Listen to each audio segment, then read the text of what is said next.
Hello friends, আপনার মনের স্থিতি যেমন হবে আপনি তাই অ্যাট্রাক্ট করবেন। খেয়াল করলে দেখবেন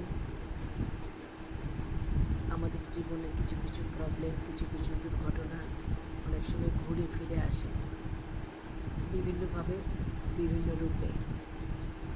কারণ একটাই, আমরা ওইসব ঘটনা নিয়ে ভাবি বেশি, যা হয়ে গেছে ওগুলো নিয়ে ফিল করি, কষ্টগুলোকে নিয়েই ফিল করি এবং অনেক সময় সেই কষ্ট কথা ভেবে কেঁদেও ফেলি, বারবার কাঁদি, বছর পর বছর কাঁদি।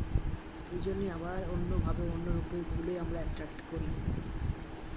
আমরা যদি ভালো ঘটনা, আমাদের সাথে জীবনে আসলে ভালো কিছুই ঘটে বেশি, দুর্ঘটনা প্রবলেম তো আসলেই কম, কিন্তু আমরা লক্ষ্য করি, ফোকাস করি ওগুলোতেই, ওগুলোকে নিয়েই ভাবি বেশি।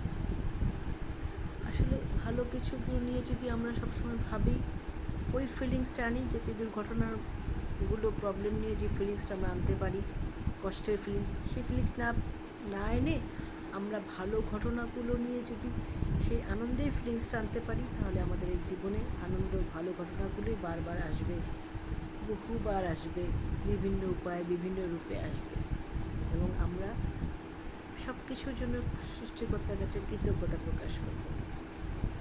তাহলে আমাদের জীবন হবে আনন্দময়, সুন্দর। ভালো থাকুন, ধন্যবাদ।